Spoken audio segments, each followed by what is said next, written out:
Welcome to the blueprint video, which is the accompanying video to the blueprint document.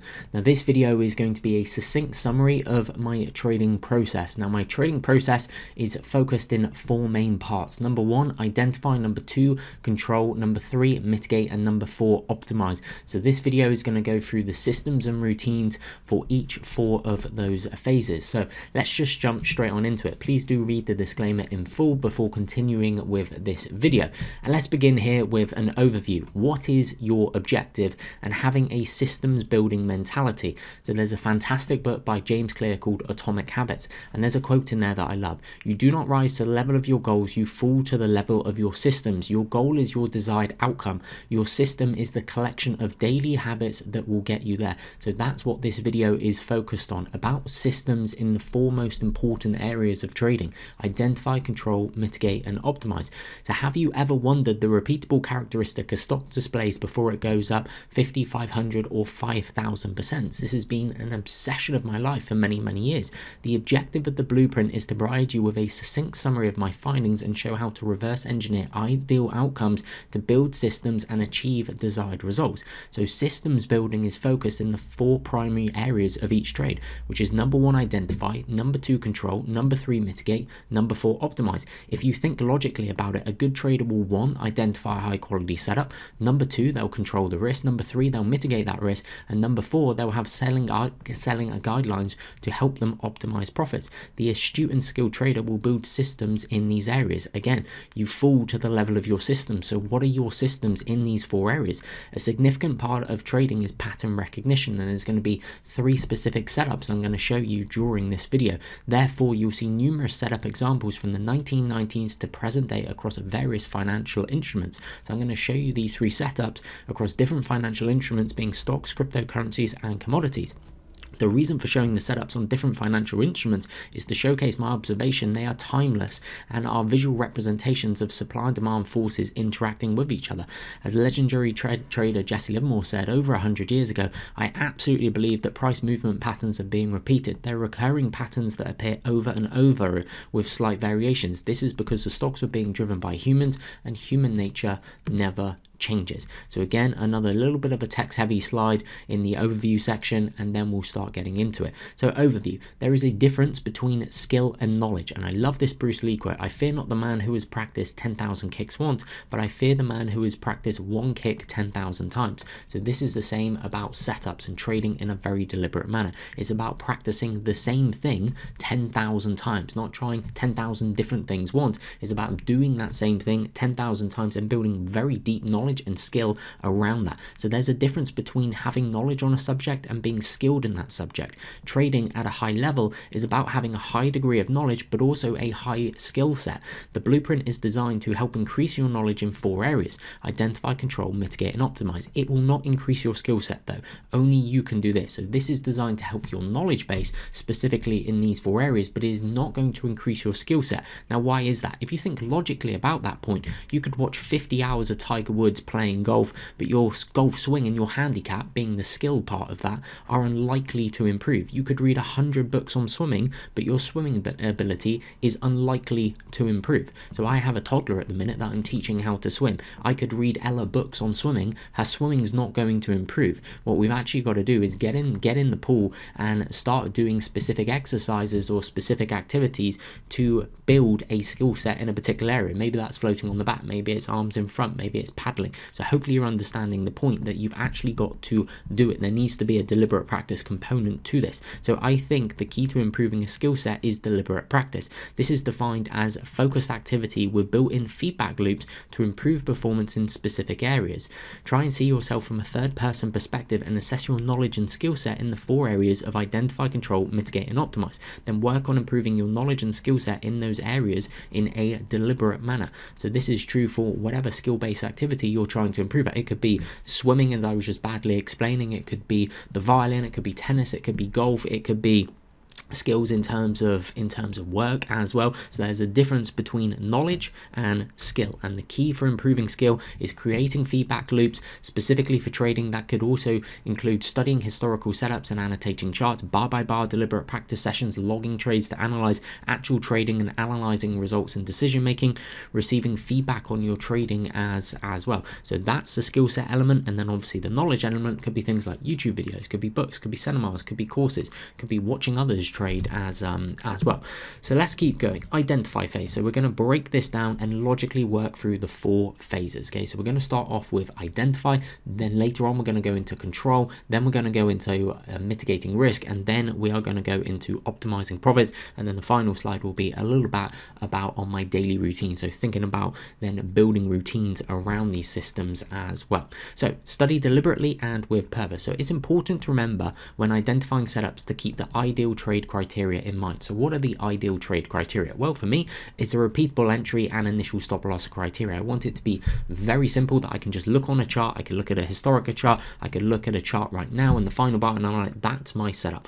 That is the type of setup that I like, and a logical place for my stop loss as well. I would like there to be a statistical edge. I'll take you through some of the statistics with some of the type of candlesticks I'm looking for to occur. Asymmetric reward to risk. So i.e. I want to risk a minimal amount but have a big upside. So I want to risk $1 to try and make $5, $10, $20. Okay, so big multiples of my risk. Immediate profit. The best trades invariably will show you a profit immediately or near immediately. So they'll put you under no pressure. They will just start going and show you that profit. Excellent time value, clear selling guidelines as well. So one must conduct a detailed study of how stocks, indexes, ETFs, etc. move to identify the type of repeatable setups that occur in financial markets. Only then can one stock to create their setup criteria. I've looked at millions of charts and, more importantly, deliberately studied tens of thousands to ascertain what I think are the best setups and entry methods that I'm going to be taking you through in the blueprint. These are provided in the blueprint. Here are the main identification criteria. So before the basing period, the stock will be in a powerful uptrend and above all key moving averages. Key moving averages that I use on the daily chart: 10-day EMA, 21-day EMA, 50-day SMA, 100-day simple moving average, and the 200-day simple moving average. It'll also display, being the stock, a high 3-month relative strength ranking and potentially high 12-month relative strength ranking too. Don't worry, by the end of this video all of this will make sense to you. Relative strength is not my opinion or your opinion, it's the opinion of the market, and my belief is the market never misses the best opportunities, and the best opportunities display the highest relative strength. So this is a key criteria in terms of my screening.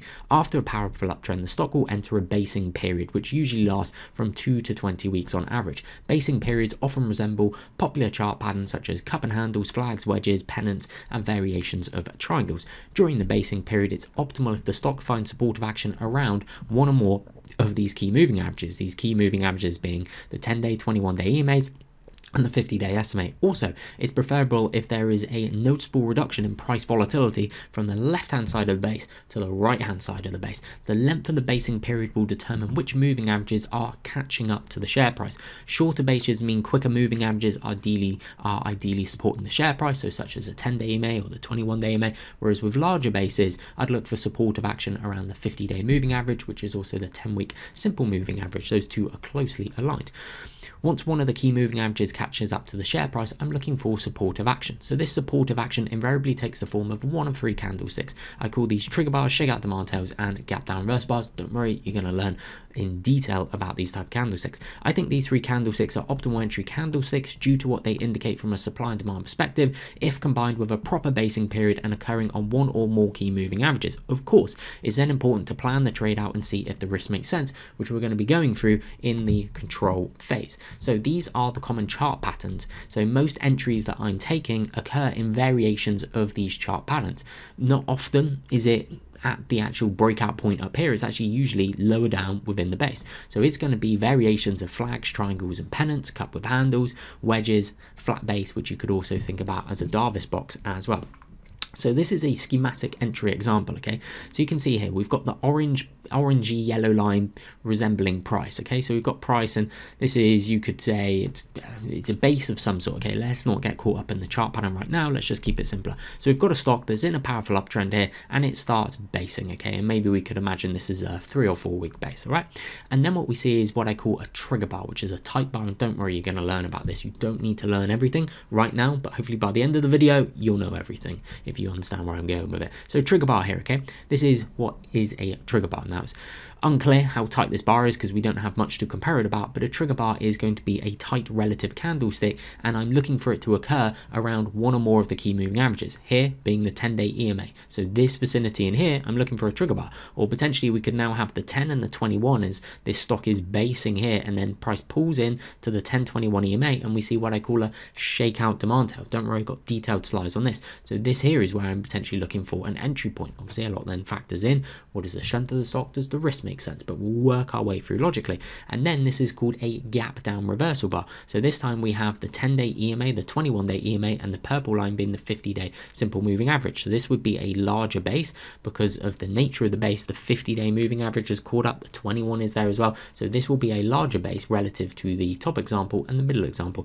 And then let's say in this green zone here, we see a gap down reversal bar. So it's not just what happens, it's where and how it happens. It's really important to study the charts in a very detailed manner. So let me just take you through some of these entry candlesticks. So I'm looking for trigger bars, shakeout demand tails, and gap down reversal bars. Now with trigger bars, they are often inside bars. So I'm often more likely to look for trigger bars that form within shakeout demand tails and gap down reverse bars. Trigger bars are commonly tight, low volume inside candlesticks. So often they are an inside bar, which basically means the entirety of the trading range for that day. So from the higher the bar to the lower the bar, and where the open and the closes as well, is inside the prior day's range, from lower the day to the higher the day as well. Even better, I suppose, if it's actually trading within inside the real body. Now the real body of candlesticks is the difference from where the open is to the closes. So you can see this one here, the open is here, but the close is here. So the close is below the open, hence why it's a red candlestick.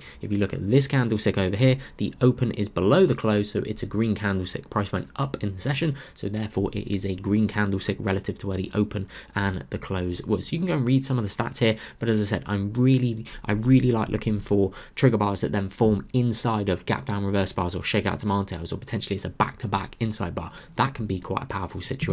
So a shakeout demand tail, there's three main variations of these, and the reversal rates are fairly high, certainly on the hammer and the final one over here as well. So you can see the bull market reversal rate. This is from Thomas Boswolski's book Encyclopedia of Candlestick Charts, where he tested 4.7 million candlesticks, okay, and then variations and combinations of candlesticks as well. So you can see in the database here there were 20,000. That's where he did the cutoff level, 20,000. There were more than 20,000. He just used 20,000. So the bull market reversal rate about 60%, and the bear market reversal rate 59%. If we take a look over here, you can see the reversal rate 66% and 63%. So obviously random would just be 50%. So there is a higher reversal rate on these bars. But remember, it's about looking for these type of candlesticks, but then specifically looking for them in areas where there is a proper base and where are the moving averages as well. If we then take a look at gap down reverse bars, you've got the piercing pattern, the belt hold bullish, the meeting lines, the thrusting. These will be the common chart patterns that you see forming for gap down reversal bars. Now it may be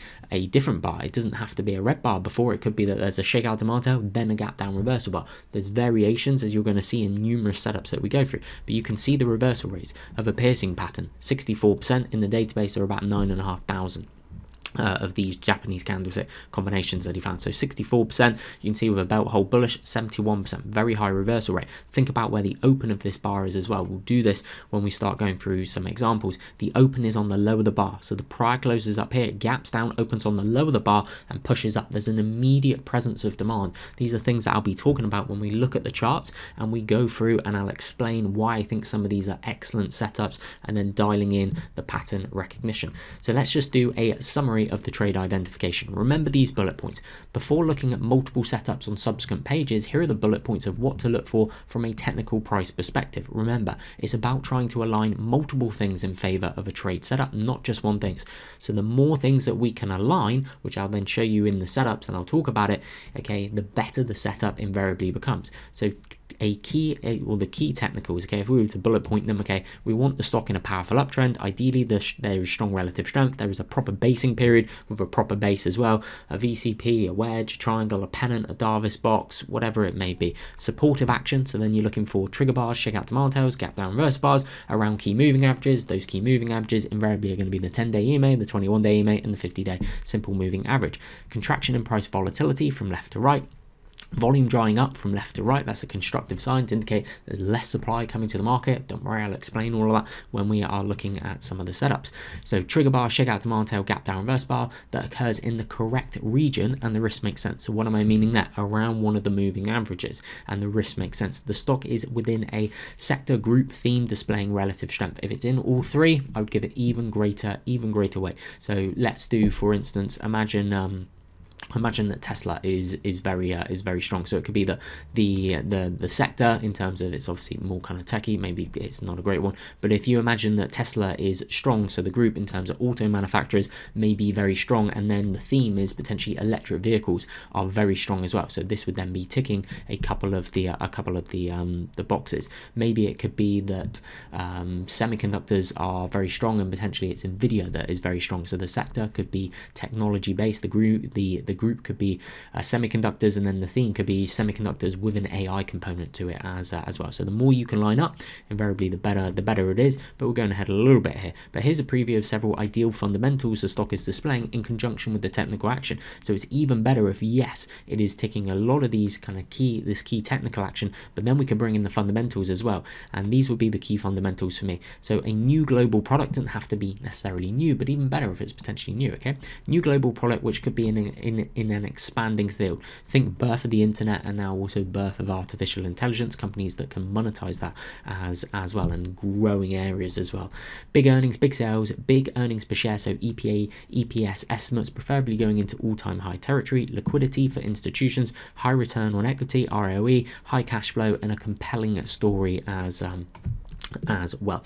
So this is my main chart setup. So as we go through and we start looking at some examples, you're going to see these charts. These are TradingView charts. So I will take you through why I have what I have on my charts. Everything has a purpose. So I love the Bruce Lee quote: absorb what is useful, reject what is useless, add what is essentially your own. So these are how I set my charts up. You may find some things here to be helpful. You may find some things not very helpful. So if it's helpful, use it. If it's not helpful, don't use it. Simple as that. Everything on my charts is helpful to me. So my charts contain only useful information that aids in making high quality trading decisions. And I also think simplicity is paramount. I don't need 10 or 20 different indicators on my charts. I don't need it. I don't need the noise. I like clean, simple charts. So let me take you through a couple of things. So the key moving averages that you're going to see is the black line is going to be the 10-day EMA for the daily charts, which is predominantly a lot of the charts that you're going to see in the blueprint. The blue line is the 21-day EMA, the purple line is the 50-day SMA, so simple moving average.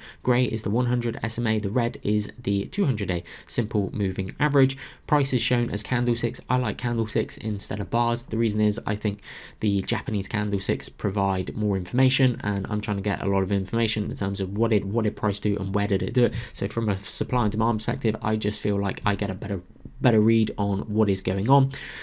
The ticker symbol, the time frame as well. So when it says 1D, that'll be obviously a daily chart, so 1 day. You'll see the moving averages here. I like having the earnings as well, so I can see when the earnings reactions I like that. The 20-day average daily range percentage, so this is the average daily percentage move the stock has made excluding gaps over the last 20 days. That's useful for me, and we're going to talk about that when we start thinking about the controlling risk. Also some stock selection as well, about looking for the quicker stocks in the market. Obviously I like having price on there, I like having volume on there. I use the 30-day average volume line. It doesn't matter if you want to use the 21.5 day, the 33.5 day. The 30-day works absolutely fine for me. Why? Because if you think about the base durations that I'm likely trading, okay, somewhere between 2 weeks and 20 weeks, 30-day works well. And again, it's relative that I can see that the volume has been drying up during the basing period. There is obviously the volume there as well. This is a free indicator on TradingView. Search my name, you will find it, Jack Corsellis RS line. So this is the relative strength line here, and then the red dots indicate 52-week lows, which will be weakness, and the blue dots that you see here are 52-week highs, which indicate strength. So I put a significant emphasis on relative strength. As I said earlier, relative strength is not my opinion, it's not your opinion, it's the opinion of the market. And my belief system is the market won't miss the best opportunities, and the best opportunities will often display high relative strength rankings. So this is what I do in my screening as well, which I'll take you through. I like looking for stocks that have high relative strength rankings, and I like to see blue dots, 52-week highs. I think that's a very constructive sign indeed. So that's basically how I set my charts up. Everything there has a purpose. Obviously the date down at the bottom as well, I think is quite self-explanatory and quite important. So let's start going through some examples. So how we're going to break this down, okay? I'm going to show you trigger bars, I'm going to show you shakeout demand tails, and I'm going to show you gap down reversal bars. Now I'm going to show you trigger bars, gap down reversal bars, trigger bars, shakeout demand tails, and gap down reversal bars. We're going to go through in that order, but then we're going to do subsections while we're looking at it. So we're going to look at trigger bar setups on stocks, we're then going to look at trigger bar setups on cryptocurrencies, and then we're going to look at trigger bar setups on commodities. Why would I do that? Because I'm just trying to indicate this is absolutely timeless. This has been happening since the birth of the stock market. It is supply and demand interacting with themselves, and it's understanding how do leading stocks act, how do leading cryptocurrencies act, how do leading commodities act. They act, and I'm going to show you, in my belief, they act in pretty much the same way. They set up the same pre-base. So you want to study things, I'm going off on one a little bit, but you want to study things very deliberately, really deliberately. You want to know, okay, what do the best of the best stocks do pre-base, in the base, post-base? What do they do? How do they move? How do they act? Get a feel for it. What are repeatable setups that you can then build around that you just see time and time and time again? You can keep the risk low, but your reward is asymmetric in nature. So you can try and risk a minimum amount to try and capture a large amount. So you're trying to risk a little to make a lot. So you're trying to risk the proverbial dollar to try and make $5, $10, $20. So big risk multiples. That's what you're trying to do. So we're going to start off here with Coca-Cola in 1964. So you will see I haven't then labeled it like we have here, so hopefully you can then follow along and understand why things are where they are. But this here is a trigger bar, okay?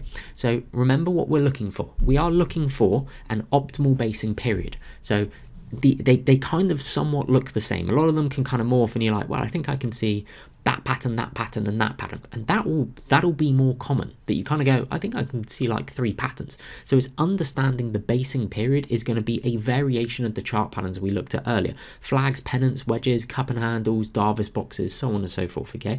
But what you're then looking for is the moving averages, okay? And you're looking for the stock or cryptocurrency or commodity to be supported around certain moving averages, and then what you're looking for is specific candlesticks. So trigger bars, this is a trigger bar, I'll explain it in a minute. Shakeout demand tails, gap down reversal bars, occurring on one or more of those key moving averages. Now why would I say one or more? Because sometimes you can get 2 or more key moving averages in close proximity to each other. So you can see a trigger bar, and the trigger bar is occurring on the 10-day EMA and the 21-day EMA, or maybe you get a clustering of the 10-day EMA, the 21-day EMA, and the 50-day moving average as well, and then you get a shakeout demand tail or something like that. Okay, so it's understanding stocks that are in powerful uptrends and finding supportive action around these key moving averages. Now sometimes it won't hold the 10 and it'll undercut it, and then it will find supportive action on the 21-day EMA, and then you get this trigger bar. So trigger bars are often inside bars that occur on low relative volume.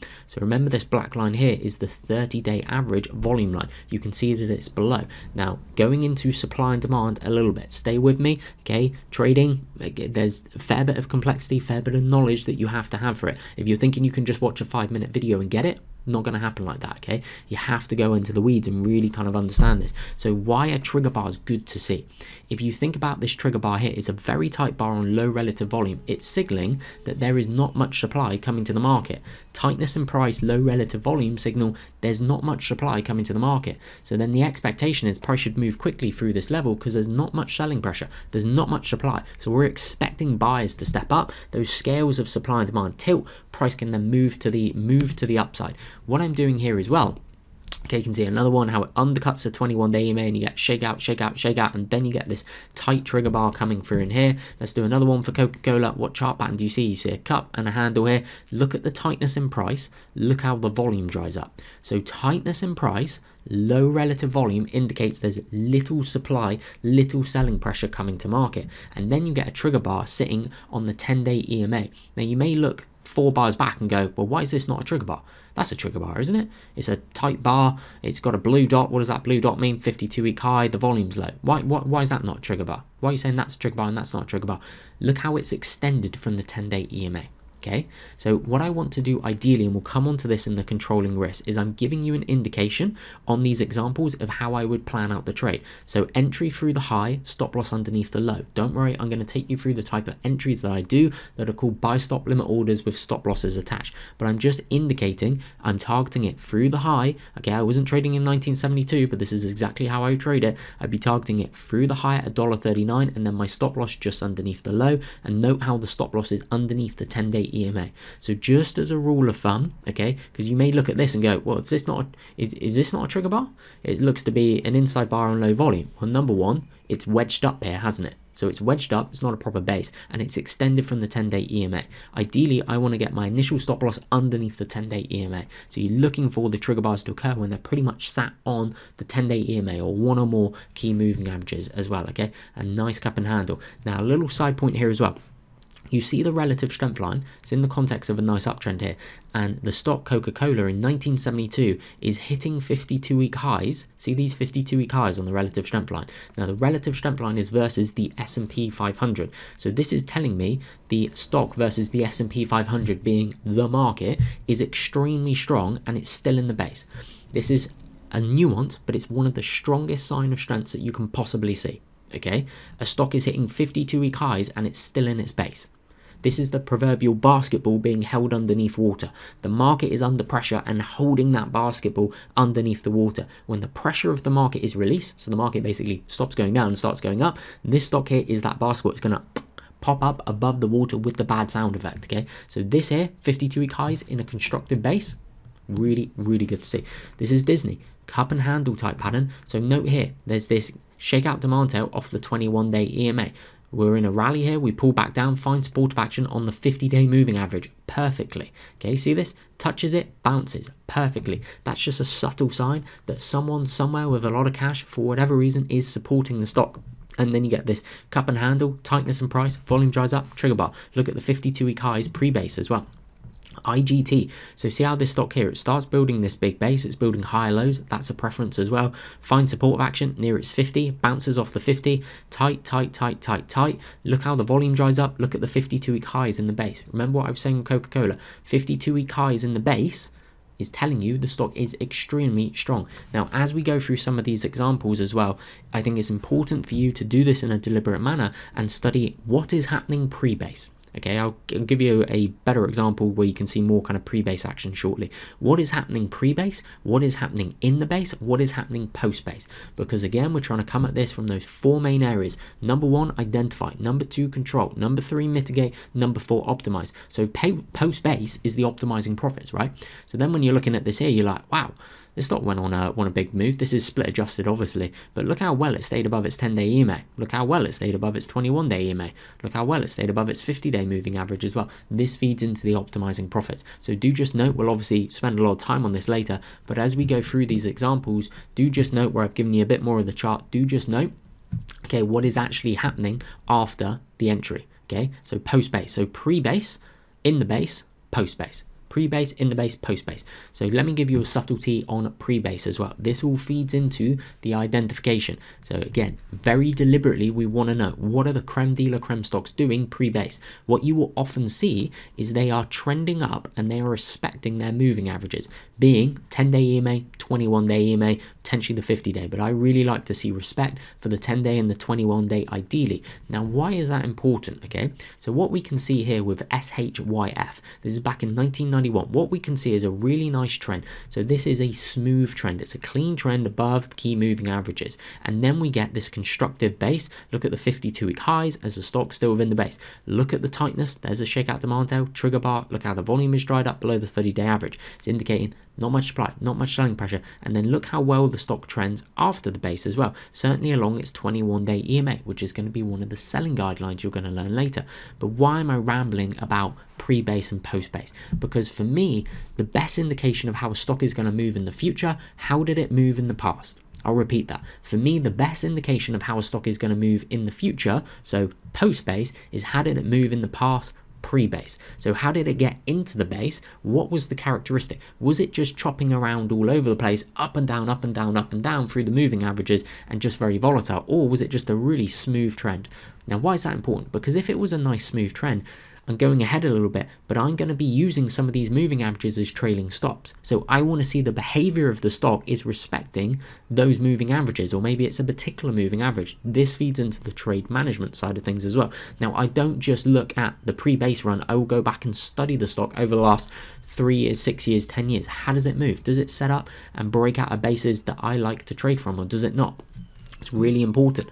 This is Coca-Cola again, 1994. Here you can see some people call this an ascending triangle or a VCP. You have 1 contraction, 2 contraction, then you get this tight bar here. So look how it bounces off of the 21, bounces off the 21 here, here, here. See how it's respecting its 21. And then look, you get a 52-week high on a trigger bar and it's still within the base. Really, really strong. Look at all the 52-week highs pre-base. So this stock here would have a very high relative strength ranking, most likely on a 12-month basis, but also on a 3-month basis. This feeds into the scanning. So what are we seeing here? These stocks that make big moves, wow, these blue dots are coming through. This feeds into how we screen for them. High relative strength. So you can see here with AN, huge move here. Something has happened here. Okay, some news catalyst has happened. Sometimes it can be earnings. If it's a biotech stock or a healthcare stock, it could be an FDA approval. It could be award of a government contract. Something significantly and materially has likely happened to this company.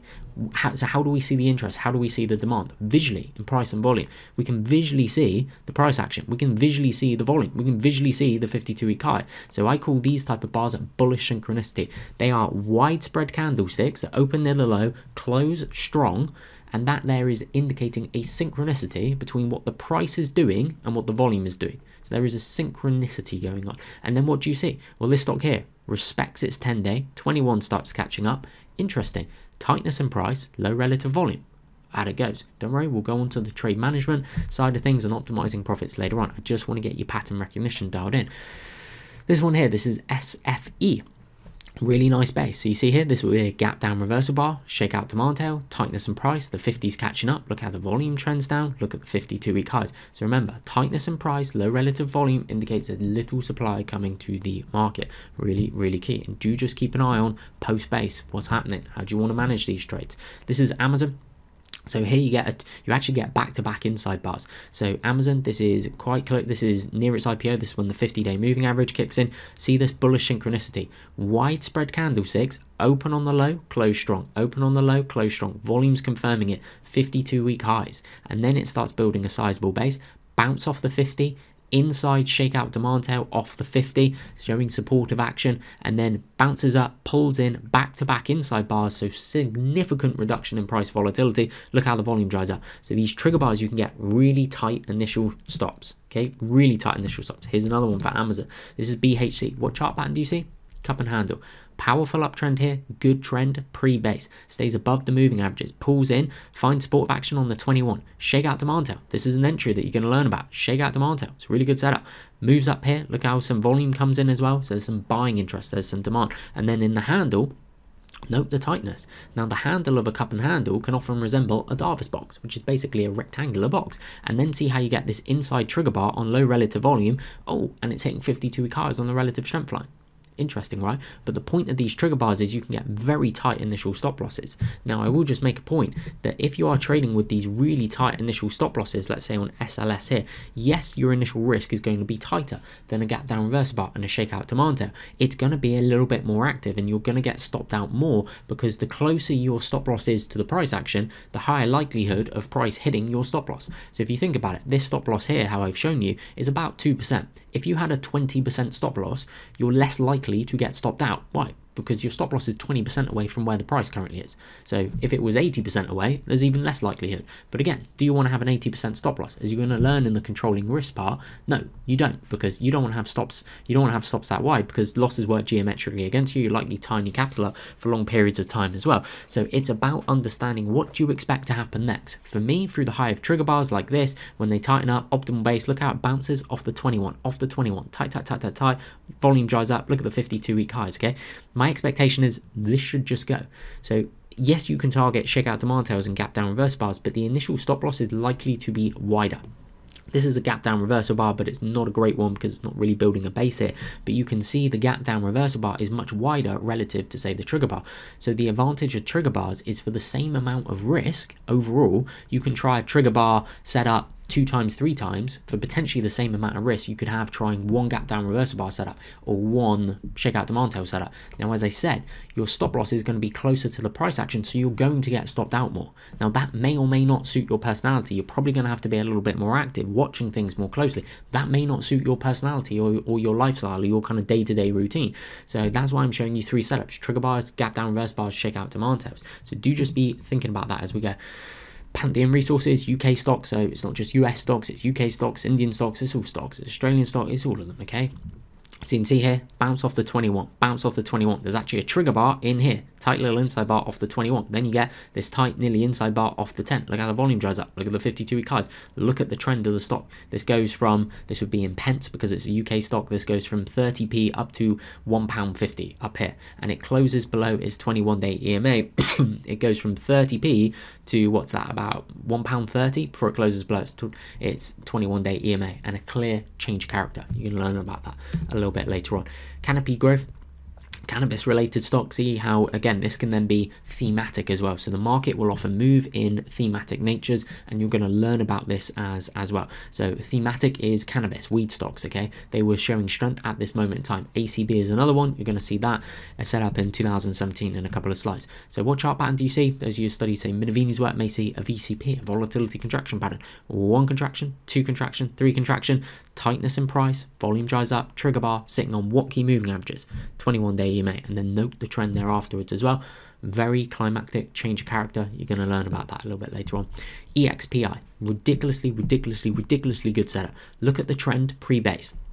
See how it just stays above the key moving averages. It's not doing this, okay? It's not all over the place like this. It's just staying above, and then it just pulls in. This is also kind of known as like the stair step pattern. It's ideal, where it just goes up, okay, up the step, and then it builds the step, goes up another step, builds the step, goes up another step. These are ridiculously good ones. And then look at this here, because you may be going, well, how do I find that? And that's what I'm going to teach you in the screening. Look at the 52-week highs in the base. What have I said? 52-week highs in the base is one of the strongest signs of strength you can possibly see. If you are screening and you are filtering via relative strength, these are going to show up. These are designed to show up if you're looking for relative strength, okay? The market won't miss the best opportunities. Then look at the ridiculously tight nature of this bar, okay? You've got a 3-cent stop, and here it kind of closes below the 21, but it's like an inside bar. Maybe you hold, maybe you don't there. But you can see here, 3-cent stop, and it's up here at like $7.50. Think about that from a risk versus reward standpoint. It's mega. These are the type of ones. ACB, another cannabis stock here. So again, it can be thematic in nature. What do you notice pre-base? Look at the strength of the rally. Look at the volume. Look at the 52-week highs. Then as it starts basing, you've got some different candlesticks.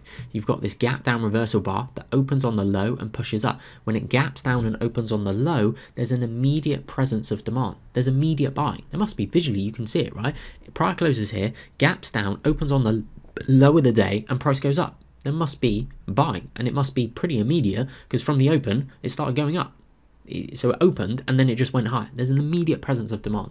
Think about that from a supply and demand perspective. When you're then looking over here and you're looking at this setup and going, wow, okay, gap down, reversal bar, immediate presence of demand, open on the low, push up, shows me buyers are there, shake out demand tail off the 21, and then just tight, and look how the volume dries up. And now you're potentially going in with a 1.5% stop.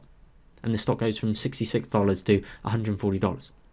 Okay, these are really powerful setups. And look at the 52-week highs. These are the ones to study. AMD, gap down reversal bar in the middle of the base. Okay, we're going to study this one later. Gap down reverse bar in the middle of the base off of what moving average? The 21. So sometimes you will see a shakeout demand tail will undercut, or a gap down reverse bar will undercut, then reclaim, and then you get these really nice trigger bars coming through as well. Look at the 52-week highs pre-base. Look how the volume dries up. Tight stop losses with trigger bars. That's what you're looking for, okay? And we're going to talk about using the 20-day ADR percentage as a risk metric a little bit later on. This one here, ALT, so a bigger base. Now you can see what I was saying earlier when I had the 3 examples up, and I was using just the 10-day and then the 21-day and then the 50-day as well, and kind of a convergence, a clustering of those with the bigger bases, okay? So here you can see from about March to middle of May, this stock is building a base. So this is the basing period in here. Now you don't need to get too caught up on, well, I think it's this type of base, I think it's that type of base, I think it's that type of chart pattern.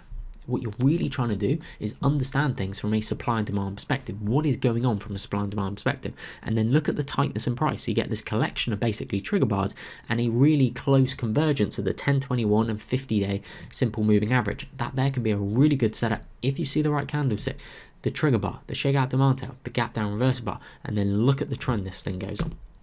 Novavax as well. So this was a vaccine stock, so you can see a good reaction to the earnings. Earnings reaction is something I pay close attention to. So you'd like to see a powerful reaction.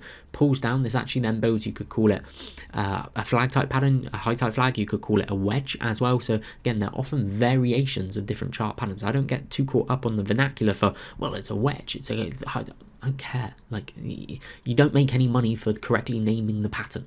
Like, no one's going to give you a gold star, okay? So here, pulls down, find support on the 21-day EMA, shakeout demand tail, shakeout demand tail. This is also a setup off this bar here. And then look, tight. There's actually a gap down reversal bar attempt here. Gaps down to the 21, opens on the low, pushes up, and then there's a trigger bar that's an inside bar on low relative volume. Look at the 52-week highs. Look at the trend the stock goes on. I think before it starts cracking below its 10 and 21, it goes up about 200% or so. Not bad. PRTS. Now this is probably the most textbook example you see of a high type flag. So remember, pre-base, in the base, post-base. Pre-base, what do you see about the quality of this rally? It's not closed below its 10-day EMA once, and the stock from the chart that you can see has gone from $2 to about $10. It's not closed below its 10-day EMA once. Think about that. This then feeds into the trade management, the optimizing profits. These are ideal stocks to try and find, okay? Not chopping around all over the place, just staying above these key moving averages, shakeout demand tail, gap down reversal bar. Then as the base length increases, the 21 starts catching up, shakeout demand tail, tight, trigger bars coming through. Look how the volume dries up. Look at the 52-week highs. Really good. Another one here, this is AMEH, builds a base, 1 contraction, 2 contraction, 3 contraction, tight trigger bar. Look at the trend this goes on. So again, look at the trend it goes on. This is then really key for getting the big trades right. It's so important. This is Oracle 2023. Okay, inside bar, nearly an inside bar. So trigger bar action, low relative volume, building a constructive base, bit more of kind of like a Davis box. Find support of action on what moving average? 21-day EMA. Strong stocks will do that. Hits a 52-week high whilst it's putting in the trigger bar. So Oracle is hitting a 52-week high and it's still in the base. What is this telling you about the strength of the stock? The best stocks will hold up. When the market is going down, the best stocks will hold up and display relative strength. So hitting 52-week highs in the base, as I said earlier, and I've said it several times, is one of the strongest signs of strength a stock can possibly give you. Now we're going to go into some trigger bars, but we're going to do it for cryptocurrencies. I'll be a little bit quicker here. So I just want to illustrate to you, irrespective of whether it's stocks, whether it's like cryptocurrencies, whether it's commodities you're going to see, it doesn't matter. They basically move the same, they trend the same. Okay, so the framework is identify, control, mitigate, and optimize, and you're going to see it across multiple different financial instruments. So Bitcoin here, powerful uptrend, bounce off the key moving averages, tight bar, low relative volume. ETH as well. See how it's trending above the key moving averages. Tight bar, looks to be just about an inside bar nearly. 10-day EMA, volume dries up, 52-week high. Now, for cryptocurrencies, when I'm trading them, I will keep the relative strength line, not versus Bitcoin. I'll keep it versus the S&P 500. Why? Because I've just found it puts the blue dots exactly where I want the blue dots, okay, indicating strength to me. Really nice setup here. MXUSDT. So look at the uptrend here. Where does it find support of action? 21-day, tight.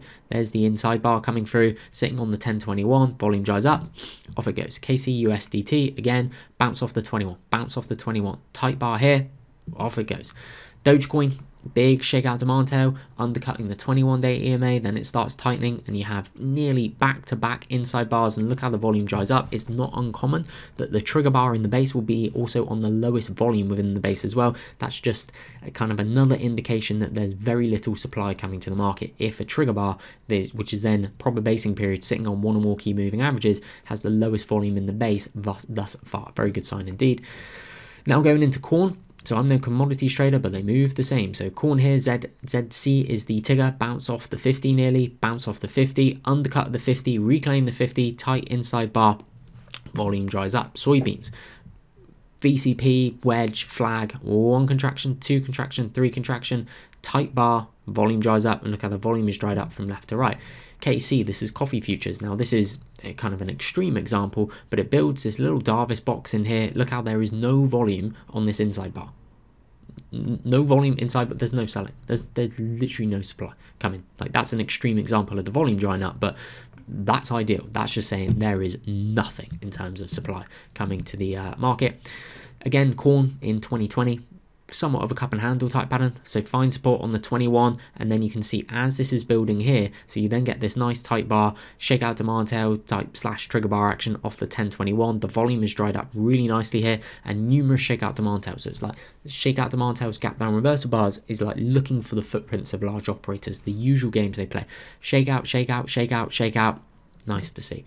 So now I'm going to show you shakeout demand tails and gap down reversal bars. Again, we're going to come at it from the angle. I'm going to show you on stocks, cryptocurrencies, and then commodities as well. But I do just want to show you this chart here, first and foremost, of the Dow Jones on the weekly chart, okay, just to illustrate. This is absolutely timeless. It's timeless, right? This is Dow Jones on the weekly chart, 1926, 1927. What do you see around the lows?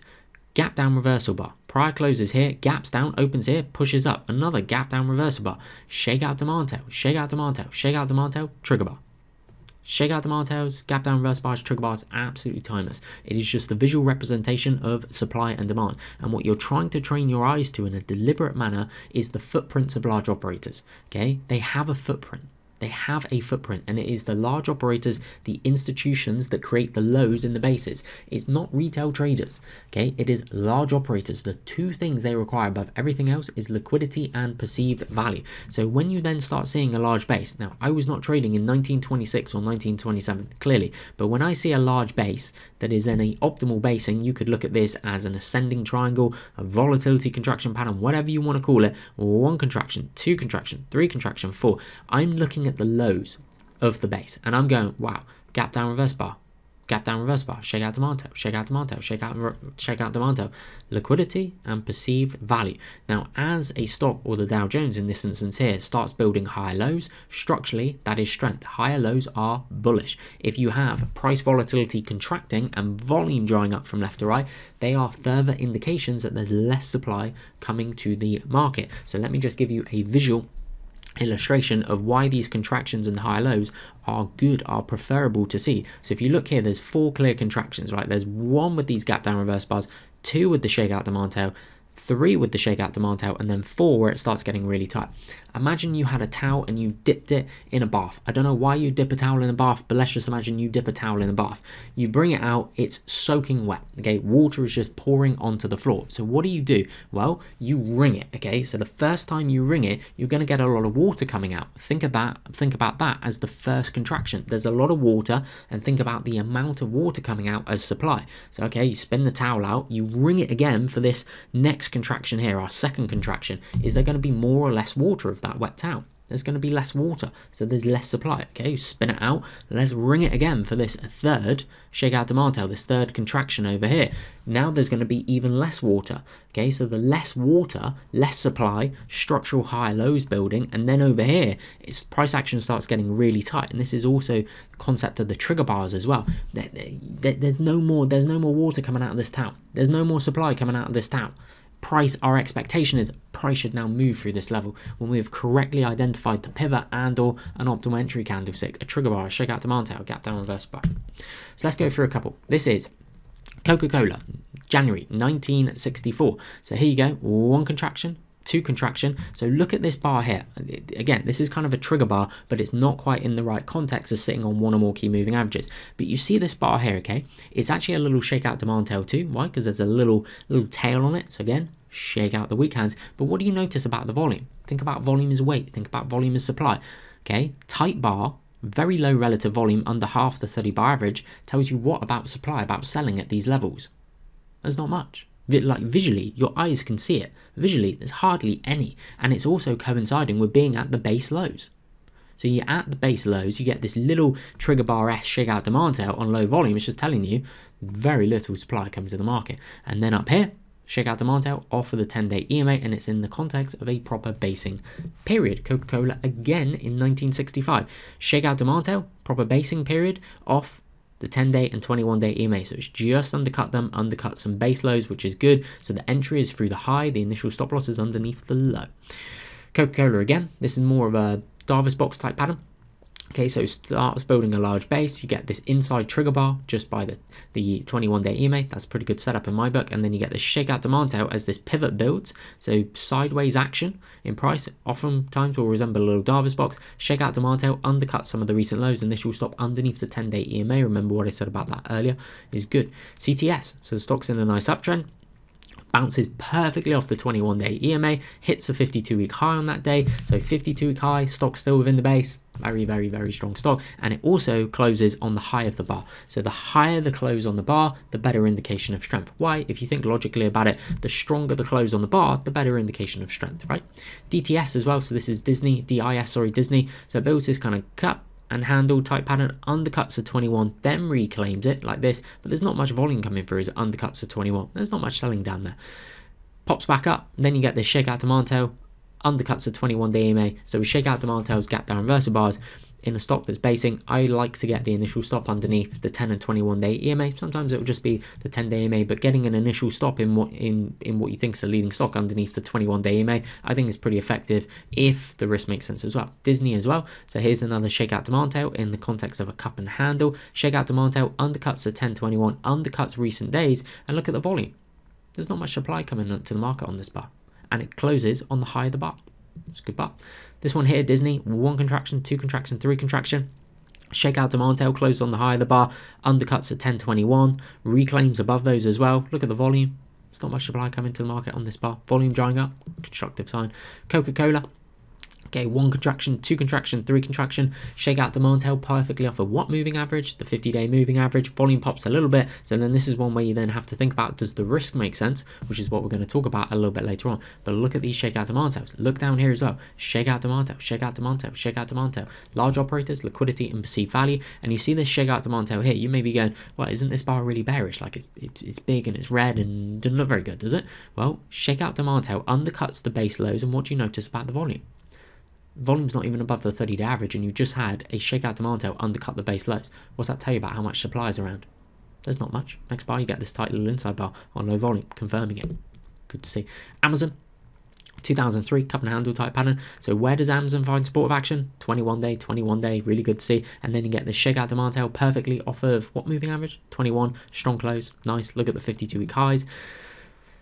Ticker here is LIVN, so somewhat of a cup and handle. Here's the cup, here's the handle, shakeout demand tail here. This is a gap down reverse bar off of the 21-day EMA, so it gaps down, opens on the low, immediate presence of demand, strong recovery. So you could think about this as a piercing pattern or a belt hold as well. And look that there's hardly any volume. There's not much supply coming to the market on this bar. So that there is actually a gap down reverse bar entry. This here is a really nice shakeout demand tail entry. Tesla as well. So Tesla in 2020, and then you've got Amazon, so 27th of May, and then you've got Amazon on the 27th of May as well, both in 2020. So these shakeout demand tails for Tesla here off the 21 and Amazon here just undercutting the 21 then reclaiming above happen on the same day.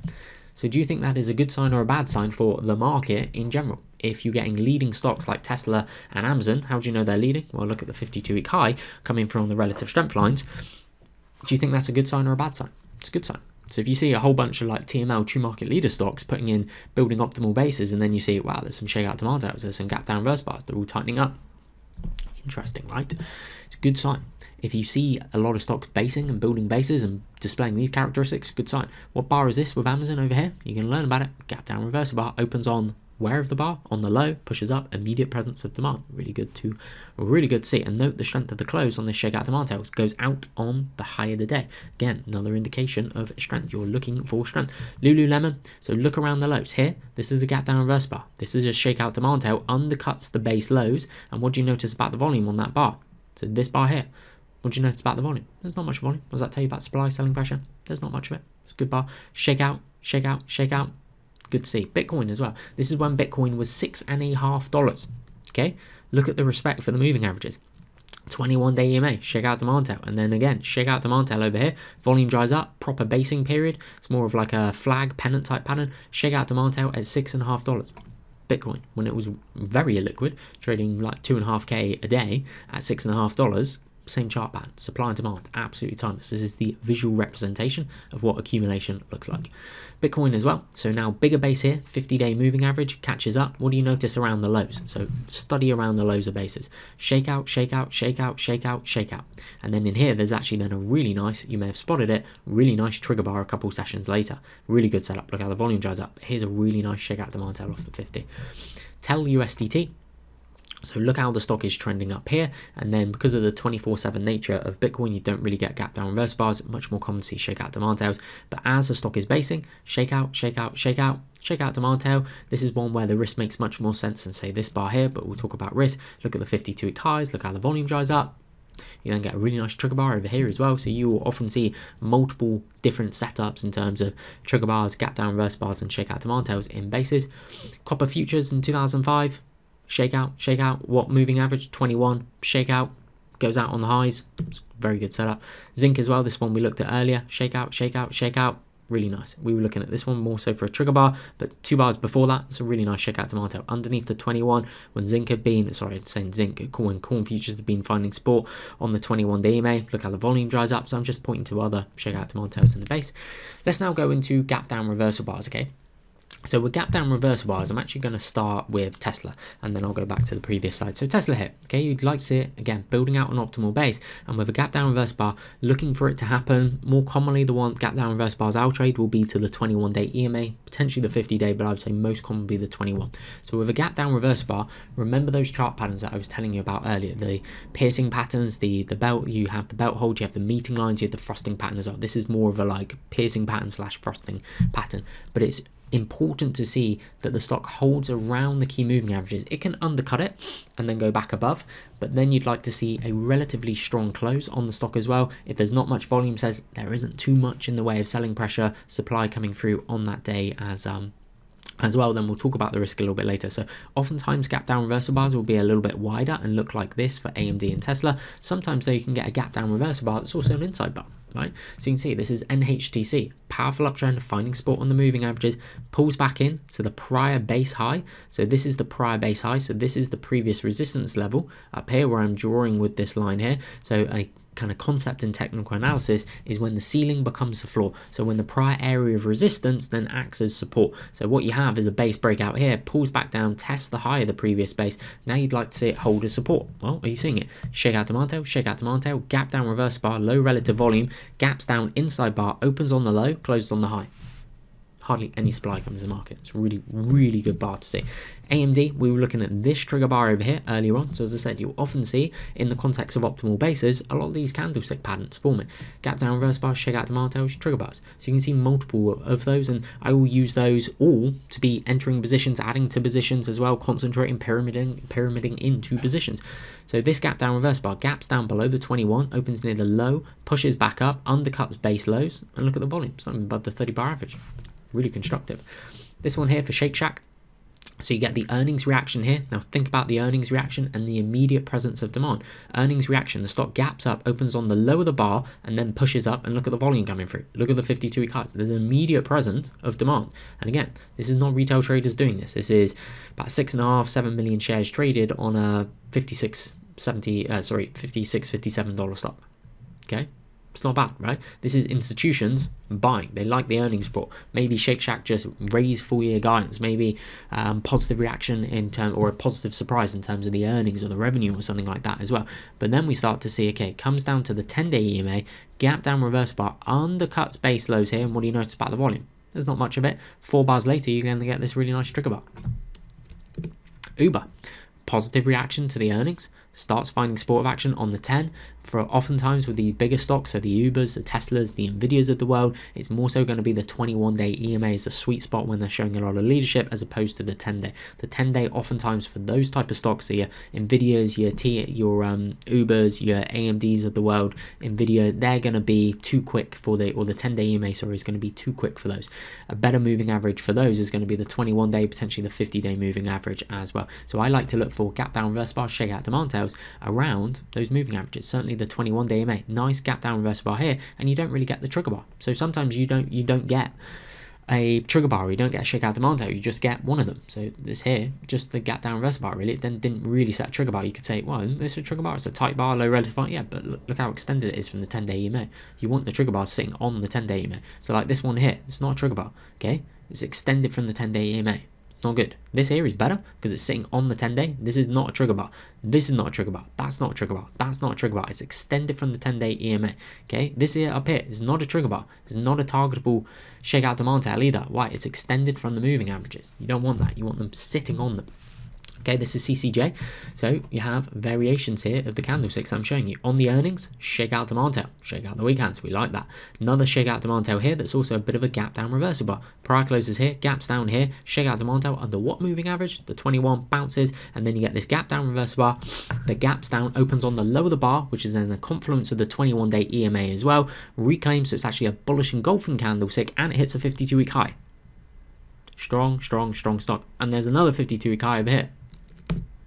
CAMT, look at all the 52-week highs. Look at the positive reaction here. Gaps up, look at the volume, look at the 52-week high, opens near the low, strong close, pushes up. Great trend.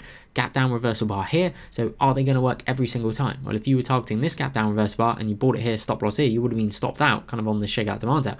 And then it sets up here. So is this absolutely foolproof? Of course it's not. If you are looking for certainty, if you're looking to be right 100%, this ain't for you. It's really not for you. Here, gap down reversal bar, opens on the low, pushes up.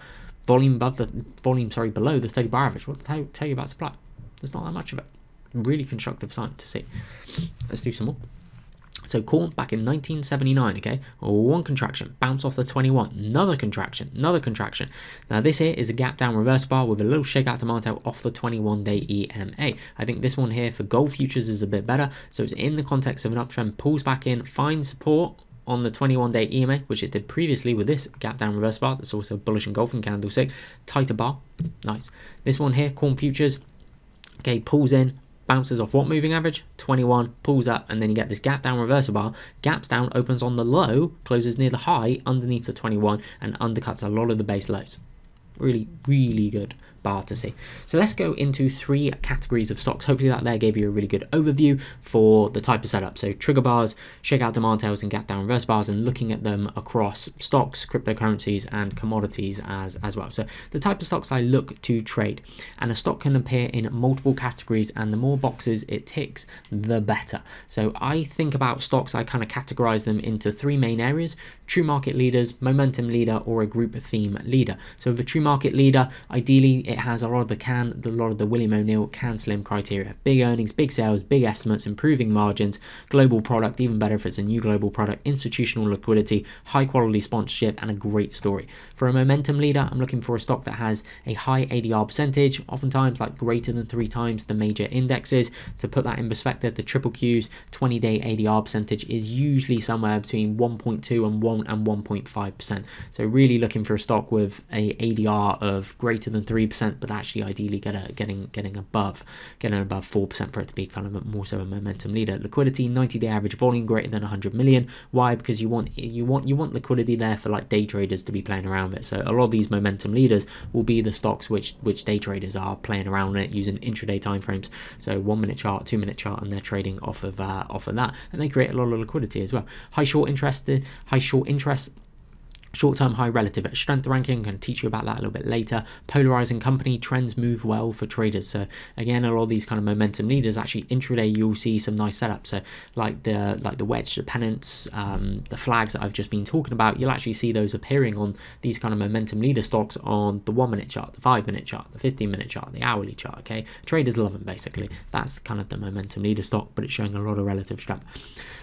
3 is the group theme leader. So strong group theme ETF chart. The group theme is showing relative strength. Many applicable stocks are showing relative strength, and many applicable stocks are building bases, acting well. Again, just further indication of strength. So you could have a stock that appears in all of these. So let's use Nvidia for instance. You could have, well, Nvidia is a true market leader, huge earnings, huge sales, big estimates, improving margins, global product, ticks all of these boxes, right? It's a momentum leader as well. It has a relatively high ADR. I think it may be around about 3.5%, 4%.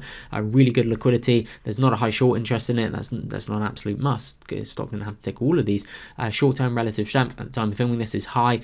Polarizing company, not really, but it trends and moves well for traders. traders across all time frames as well. And then we could think about, well, is it in a strong group or theme? Well, the theme could also be, and a stock can be in multiple themes as well. So it could be the group is semiconductors, which could be showing a lot of relative strength, and the theme could also be artificial intelligence, being AI. So it can be in multiple things. It can be a TML, it can be a momentum leader, it can be in a strong group, and it can be in a strong theme as well. The more it's in, generally speaking, the better. So identify phase, how to efficiently screen for setup. So let's reverse engineer, okay? What were the common characteristics you saw as the setups were forming? The screening criteria that you use is designed to efficiently help identify those characteristics. So key thoughts before providing screening guidelines, okay? Number one, this does not need to be complicated. This isn't rocket science. I'm not that smart. I can't do rocket science. This certainly ain't rocket science. There is no magic pill screen to only show 1 to 3 excellent setups. You're actually going to have to put in a little bit of work. I like to cast a wide net with my screening criteria and filter via relative strength. Remember what I said about the market, identifying the best opportunities. So I want to find, what does the market think are the best opportunities? I find this also gives me a better feel for the overall market. If you see a lot of setups, and if you see a lot of setups generally, that's positive for the market. If you see a lot of setups forming in a specific group or a specific theme, I would see that as very positive as well. So screening guidelines for stocks. Select the region / exchange. So if you're looking for US stocks, obviously you like to select the US region, right? I like to see price above the 200-day moving average and price above the 50-day moving average. Why? Because about 99% of the charts that you just saw, guess what? Price was above the 200-day moving average and it was above the 50-day moving average. So that feeds in. We don't need to waste time, okay? We can efficiently screen for the type of setups that we want to be finding. And our screening criteria helps us do that. Filter out all the ones that aren't going to meet what we think is ideal trading criteria or ideal setup criteria. 50-day average volume greater than 50,000 shares traded. Again, you want to add some liquidity. If you want to change that to 100k, 200k, I think that's fairly prudent as well. Again, I like seeing liquidity in the type of stocks I trade. Last closing price above $1. Again, just filter out a lot of the junk. If you want to trade that, change that from $1 to $10.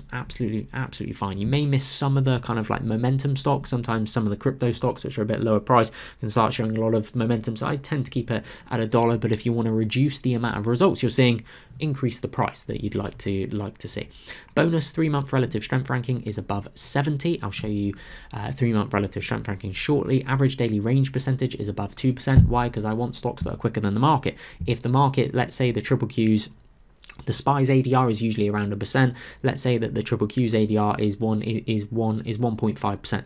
So if the triple Q's is going to go up 10%, okay, I want to be in the stocks that are going to go up more than the markets to deliver alpha and generate alpha, right? So if the triple Q's 20-day ADR is 1.5% and the triple Q's goes up 10%, well, if I'm in a stock that's ADR is double the triple Q's being 3%, it's reasonable to expect that that stock could go up 20%, right? Because it's twice the quickness of the market. So think about ADR as quickness. So the higher the ADR, likely the quicker the stock is, okay? It's also then the principle, which is a Tony Corbell one, which is about contraction and expansion. So you will see stocks, cryptocurrencies, commodities, the market move in periods of expansion, and then contraction will happen there afterwards. Now, the expansion can be to the upside, the expansion can be to the downside as well. So what I'm looking for, generally speaking, is the quicker stocks, and when they are contracting, when there's that period of contraction, so the trigger bars are potentially coming through, then I'm looking for the expansion in the direction that I'm looking to trade. And the vast majority of my trades are on the long side. So I'm looking for those optimal basing periods,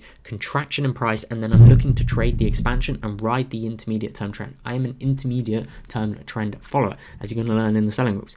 30-day average dollar volume above 10 million. Again, just adds into the liquidity point. If you wanted to make that 20 million, 50 million, I think that's relatively prudent as well. It depends how many results you want coming back from your screens as well. Additional bonus, the relative strength line is in a powerful uptrend. The relative strength line made 52-week highs pre-base. The relative strength line made 52-week highs in the base for all the reasons that I've said. My daily screening process. So this is kind of what it looks like. I'll give you a run through. I'm going to do a more detailed video shortly as well, and we'll put it somewhere on the platform that's easy to find. But my daily screening process: create a master watch list from screened results, usually several thousand stocks. Go through the master watch list and flag stocks of potential interest, setting up as per my criteria into a daily watch list. Go through the daily watch list and filter down to the best potential 1 to 5 setups. If there are setups, of course there needs to actually be setups. Analyze key fundamentals of potential setups and learn the story of the stock. Now, I don't need to be an analyst on the stock and know everything about it. I just want to know, okay, I kind of grasp it. I understand the story of the stock. Each stock has a story. I just want to know kind of the basic story, the basic outline of it. For me, I won't actually do kind of too much fundamental research. I want to know the story, I want to know the key fundamentals, what it's kind of involved in, what are the earnings, the sales, and things like that. I don't like to do too much because I find I can get kind of emotionally attached to the stock, and then that just messes up my judgment in terms of the trade. So I actually prefer to be, okay, I understand it, the gist of it. That is all I need to know. I don't need to be an analyst on the stock and have models. I just don't need to do it. Okay, plan out the trades for the best potential 1 to 5 setups and see if any are worthy of targeting for the next session. For setups being targeted, enter orders into online broker ready to go for the next session. So this is our stock screen here. There's different videos on the channel showing how to do it as well. So how to efficiently screen for setups. So my custom built stock screener is designed as an initial screener to quickly identify these setups with preset screens and the ability to create new screens. Setups of interest can be quickly flagged and added to a watch list. The watch list can then be imported into popular trading platforms. So TC2000, TradingView, MarketSmith, so on and so forth. So as I said here, there's a really simple screen. So country, US. So I'm looking for US stocks. I want price above the 50-day moving average, price above the 200-day moving average, 50-day average volume greater than 50. I want the relative strength ranking on a 3-month basis to be above 70. Now, why do I do a 3-month basis? I just think it's a more efficient way to find the stocks that are moving up and more likely building those kind of bases, and I want to have those on my radar. So they've shown a lot of relative strength and now they're basing. I just find it's more efficient to find the type of setups that I've been showing you versus say the 12-month relative strength ranking. Last closing price greater than $1, and you can see some of the RS ranks coming through here as well. I'll do a more detailed video on creating trading plans soon, which will then kind of accompany this video as well. But this is it. It's not rocket science, and it's about looking at the stocks which meet these criteria, filtering them via relative strength, seeing if there's particular strength in a sector, in a group, in a theme, so on and so forth. Okay, let's now go into the controlling phase. Okay, so as I've written here, this is important. This is really important. So why is controlling risk important? Well, for 2 main reasons. Number 1, drawdowns are the enemy of compounding because losses work geometrically against you. And you can go and look at this table here. So if you have a 5% loss, your percentage gain to break even, 5.26%, 10% loss, 11%. You start going above that, 20%, 25%, 30%, 43% needed, 40%, 67% needed. Okay. So again, keep the risk in check. Asymmetric reward to risk means a lower win rate is required to be profitable. So if your risk is 50 and your reward is 1, your break-even win rate, for you to be break-even, you need to be right 98% of the time. You've got no chance. Okay, when we come down here, if your risk is 3 and your reward is 1 unit, okay, you've got to be right 75% of the time just to break even. You're probably not going to do that. You are not that good. I'm not that good. Okay, you're not going to be right 75% of the time. No chance. When we start coming down here and suddenly your risk is less than your reward, note how the percentages change. So suddenly now, if we're risking 1 and our reward is 2, our break-even win rate is 33%. You need to be right on 1 in 3 trades to break even. If your risk, sorry, that's 1 and 2. If your risk is 1 and your reward is 3, your break-even win rate is 25%. So you need to be right on 1 in 4.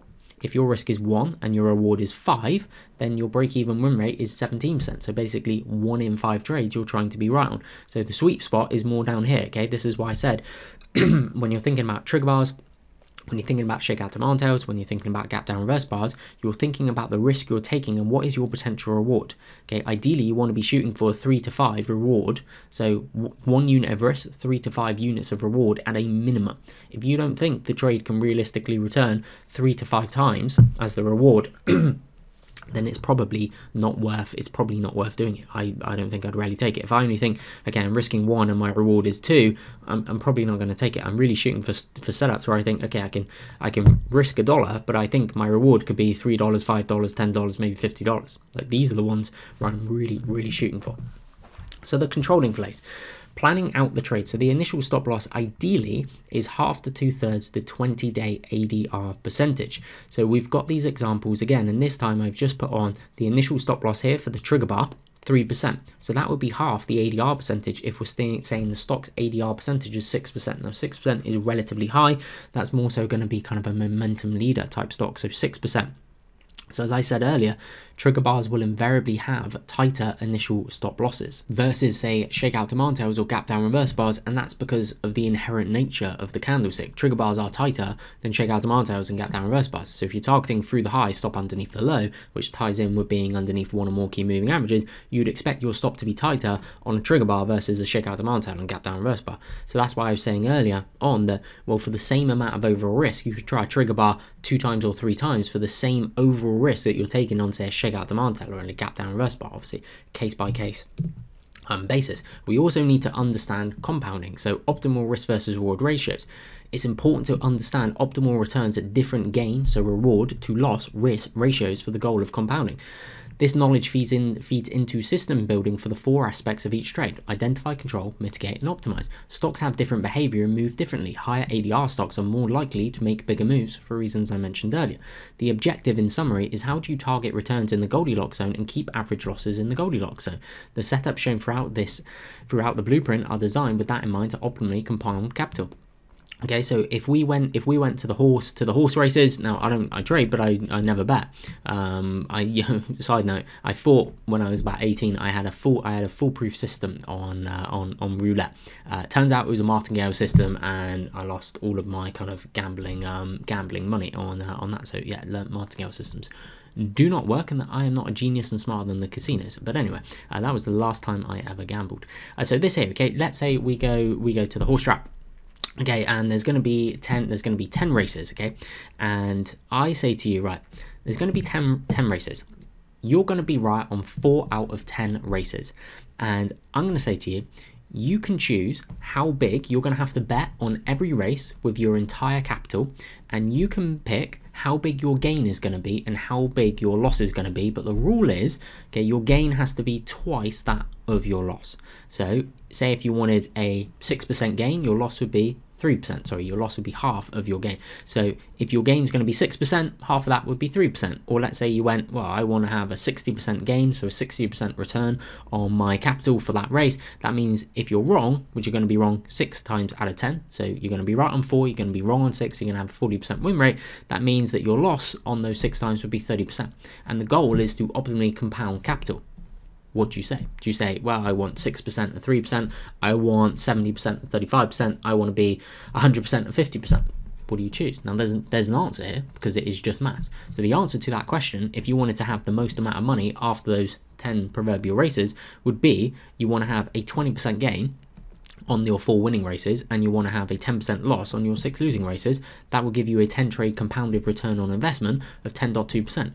Any less, any more, you don't make as much money. So this feeds into it, this Goldilocks, it all feeds into it. If we were to do the same question, but this time it's a 10 traded compounded return on investment, but now your reward is 3 and your risk is 1, now what do you select? And this time I'm going to say 10 races, but you're only going to be right 3 out of 10 times, 30% win rate. You're going to be wrong 70% of the times. What do you do?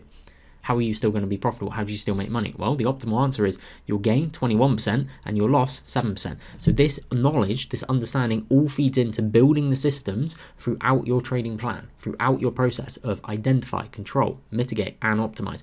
So the answer here, 21% and 7% would be 30% win rate. Any more, any less, it's not optimal. 6.59% is the maximum return that you could get there. So control phase, risk and position sizing guidelines. So your personality, goals, experience, skill, and account type are key factors in this. So guidelines below assume a swing trader primarily using the daily chart. So initial stop loss guidance. For me, swing trader, daily chart type of setups we've been talking about, 1 to 2%, that's tight. Okay, that's a tight stop. 2 to 4%, usually the sweet spot for swing trading on the daily chart. That's what I find. 2 to 4%, that's what I'm usually looking for around that level. 4 to 6%, I think it must be a very good setup to justify this wide of an initial stop loss. I think 6 to 8% is wide. I think 10 to or 8 to greater than 10% is ridiculous. It's too wide. Initial total account equity risk guidelines. So the initial stop loss is not how much of your total account equity you are risking unless you're putting 100% of your account in each setup, which I'm going to do that. So less than 0.25% is likely not enough risk to really move the needle. If you get a big winner, your position size is probably too small. It's not really going to move the needle. I think risking 0.25 to 0.5% is the sweet spot. So think about this. Initial stop loss of 2 to 4% I think is a sweet spot, and initial total account equity risk of 0.25 to 0.5 I think is also the sweet spot. I'm talking for me. 0.5 to 0.75 must be a very good setup to justify this wide of an initial risk. 0.75 to 1%, I think you're pushing it. Greater than 1%, I think you really got to know what it is you are doing. Over here, so guidelines presume a swing trader using an active trading account. So this is just me talking. Number of positions in account guidelines, this is what I'm kind of aiming for. So I think 1 to 2, extremely concentrated. 3 to 4 is concentrated. 5 to 8, the sweet spot. So you're kind of getting a feeling here. So for me, in my trading accounts, my initial stop loss is somewhere between 2 and 4%, I think is a sweet spot. The actual risk to my account on each position, 0.25 to 0.5%, I think is a sweet spot. And I'm looking for somewhere between 5 to 8 positions as well as a sweet spot. I think 9 to 12 is still sensible. I think over 15 is over diversified. Yeah, over diversified basically. Remember, the stock's 20-day ADR is a good metric to gauge initial risk against, as we will be talking about shortly. Note with the 3 scenarios below how the position size remains the same, yet the total account equity risk is reduced because of using a tight stop. So let's say we've got scenario 1, scenario 2, and scenario 3. So your account size in each scenario is going to be 100 grand, and you're going to go for a 10% position size, not a 10% stop loss where you are in the first one, but 10% position size. Okay, so you're going to go for, well, I've got 100 grand and I want 10 positions. Okay, so you're just going to go, right, if I have 100 grand and I'm going to go for a 10% position size, how much am I putting in this stock? It's going to be 10 grand, okay, which is 10% of 100 grand. Hopefully we're following along. And then let's say for scenario number 1, you go, well, I'm going to go for a 10% stop loss. So what's your risk? Well, your risk in this instance here is going to be $1,000, right? $1,000, okay? Because why? Well, 10% of your position size, which is 10 grand, is thousand bucks. I'm getting confused between pounds and dollars now. Let me just keep it in dollars. Okay, so what's your total account equity risk? Well, it's 1% in this scenario. Why? Because your account size is 100,000, your position size is 10,000, and then your 10% stop loss is equal to $1,000 worth of risk. So 1,000 is 1% of your total account size here being 100 grand. That's how we get to 1%. So remember, your initial stop loss of 10% is not your total account equity risk, assuming that your position size is 10%. In scenario 2, okay, same account size, same position size, but now instead of using a 10% stop loss, we're using a 5% stop loss. So our actual dollar risk here is $500. It's not $1,000, okay, it's $500. And that means our total account equity risk is 0.5%. So we're now risking 0.5% of our total account size. Why? Because $500 is 0.5% of 100,000. So remember what I've been saying over here, okay? Thinking about initial stop loss, thinking about the sweet spot, thinking about positions, that then feeds into position size as well. Account size is the same over here, so 100 grand, position size is going to be 10 grand, but now our initial stop, we've got a nice tight stop at 2.5%, so our risk on the trade is $250, and our total account equity risk is 0.25%. Why? Because $250 is 0.25% of the total account size being 100 grand. Makes sense? So that's how adjusting the stop loss changes the total account equity risk. So control phase, order entry, so order entry guidelines. So type of order. When entering a position, I usually use a buy stop limit order with a stop loss attached. There are various order entries, but this one suits my personality best. There are numerous advantages of the buy stop limit order with a stop loss attached, such as 1. It allows me to plan out the trade, including free roll levels, in advance of the market opening. My scanning and stock selection is done the night before the market opens. 2. I can define my maximum risk on the position ahead of time and reach an unemotional objective decision on whether or not to target the trade or trade. It reduces stress, mistakes, and FOMO because I'm not rushing around looking for trades once the market is open. I have a plan and trade my plan. 4. It adds structure and discipline to my trading routine because of how I create my trading plan for the next session. Initial risk control. Ideally, the initial stop loss percentage is 1/2 to 2/3 versus the stock's ADR percentage. This tight stop loss percentage is more common with trigger bars. 2. The initial stop loss percentage for shakeout demand tails and gap down reversals is often closer to the stock's 20-day ADR percentage. Why? Because remember, the candlestick, the inherent nature of it is usually a bit bit wider. I usually keep the initial stop loss max within 1.5 times the 20-day ADR percentage on these setups, and rarely do I have a stop loss greater than 5%. Remember what I was saying a little bit earlier. The order entry technique or techniques you select are a crucial component in building your trading systems. So here we go, control phase, order entry for OSTK. So here you go, it's a really strong stop. Bouncing around the 10, bouncing around the 21, bounces off the 21, tight bars here, volume dries up. So now you're looking at it and you're like, well, trigger bar here, 22.90 is the high, stop loss underneath the low is 21.84. Usually I'll go cent below the low. That's about 4.68% risk on a stock that has an ADR of around 9.81%. So it's about half. So that's nice. Remember, we said half to 2/3 is really good. The purple and green lines are for free rolling targets and at 1 times and 2 times the stop loss placement. You'll learn about these in the mitigation phase. So here we go. Now we're just looking at the same setup, but we're going down onto the 1 hour chart. So 22.90 and 21.84 is a cent below, but what I use is a buy stop limit order with the stop loss attached. So the buy stop, that's the trigger price, which is going to be at 22.90. The limit is 23.13, okay, up here. Now that's 1% above the trigger bar high. Usually I'll go somewhere between 0.5 to 1% above the trigger bar high. The initial stop loss at 21.84 down here. Now why is that important? Because the maximum I'm willing to pay for any shares has been defined, being the limit on the buy stop limit order. My maximum risk on the trade has 2. Why is this important? Because I remove variability, and knowing my maximum risk means I can set free roll targets for the risk mitigation phase of the trade. It's really, really helpful. It's really important. Palo Alto as well, relatively recent one. Okay, that entered through here, okay? So you get this trigger bar and then it moves through here. But let me show you the order setup. So like this.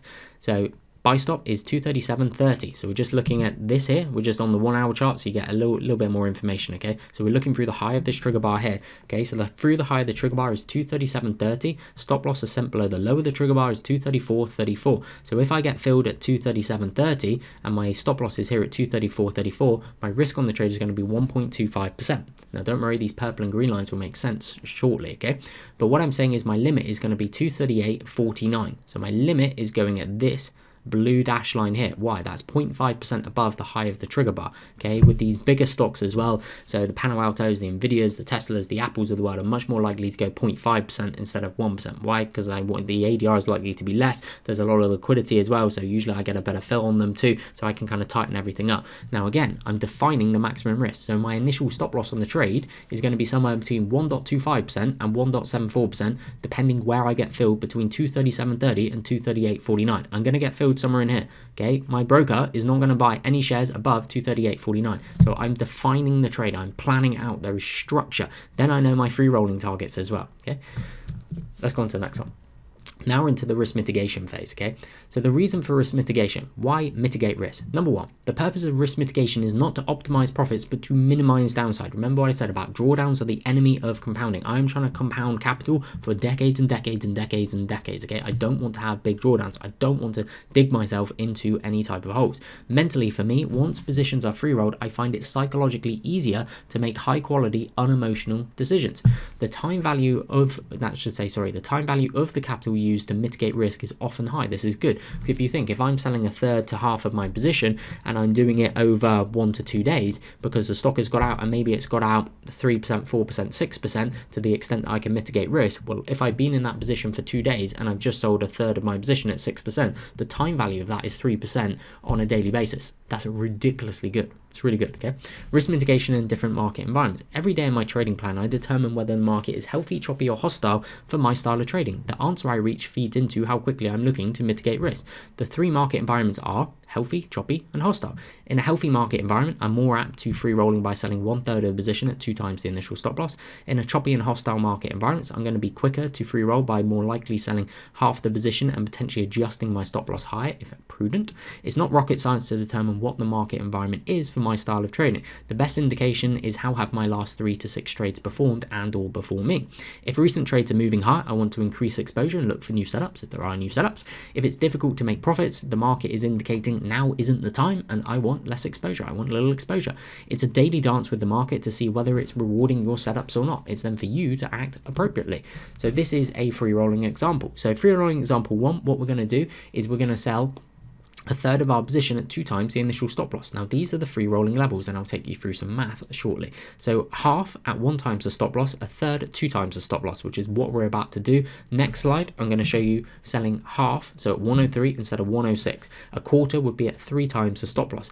The free roll target doesn't have to be defined by the initial stop loss. So if your initial stop loss was at 95, you could bump it up to say 97 here when the trade starts moving out and free roll off of that level. That's another way to do it as well. For the purpose of this, I'll just take you through here.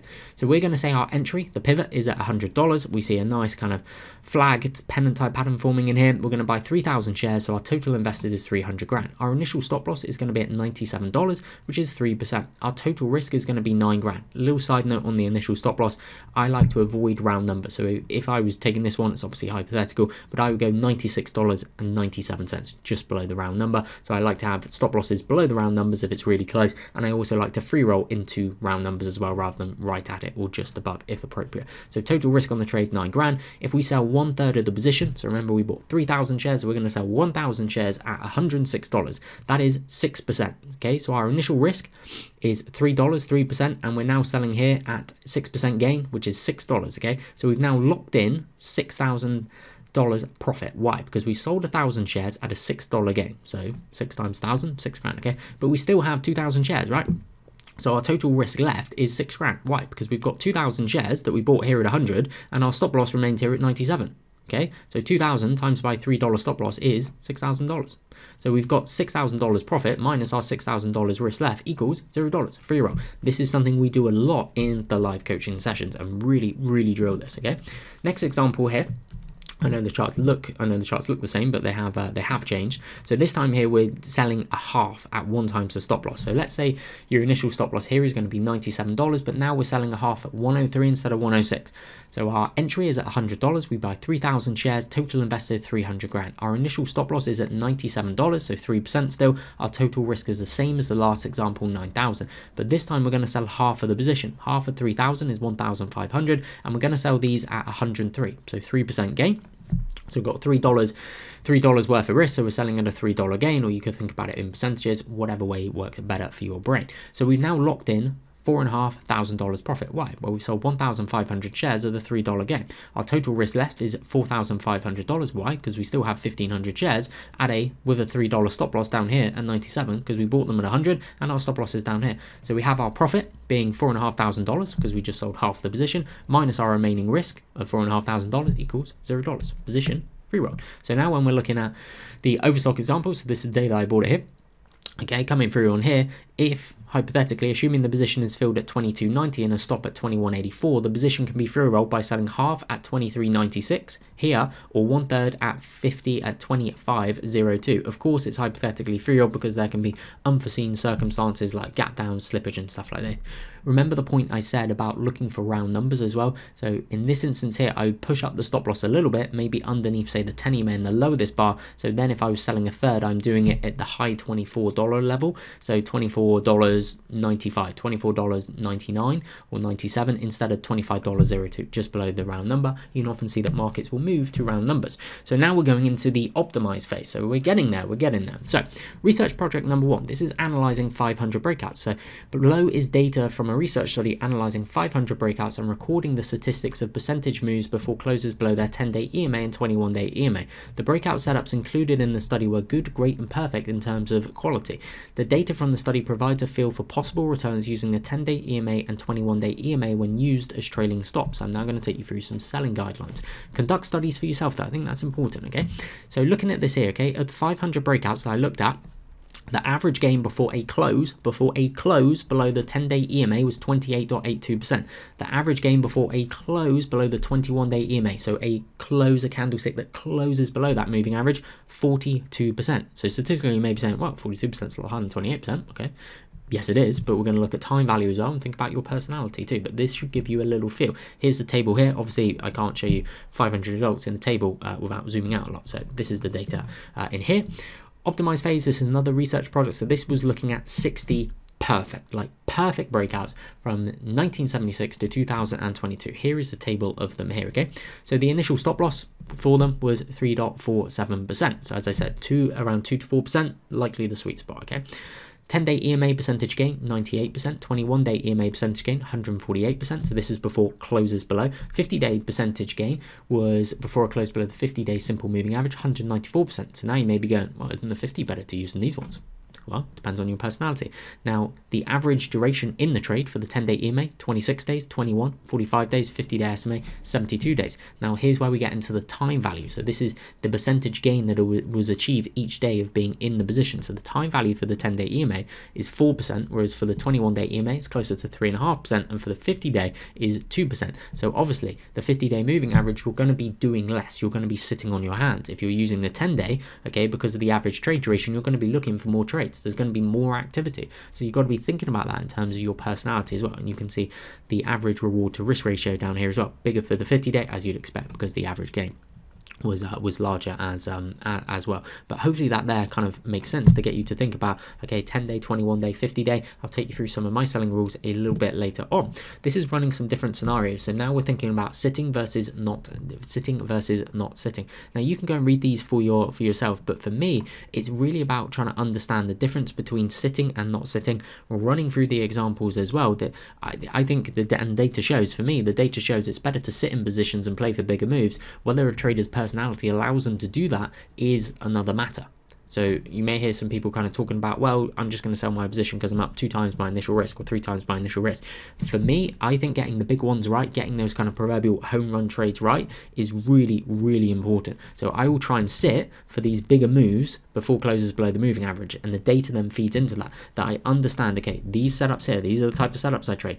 These 500, these are the type of setups that I trade, and I have an idea of the percentage gains that can be achieved by them as well. Now that's obviously going to be dictated by the market environment we find ourselves in. Are we in a healthy market? Are we in a hostile market? Are we in a choppy market environment? Obviously, in a healthy market environment, you would expect large gains. You'd expect better trades or better trends to be playing out. But for me, I like to free roll the trades early on and then sit for the intermediate term trend, being the 10-day EMA and the 21-day EMA, which I'll explain. I would think of the 50-day as the longer term moving average as the market keeps moving quicker and quicker at this moment in time. This is another one, so return scenario showing compounding effects. So we have here, okay, we have a trader who has a 50% win rate, okay.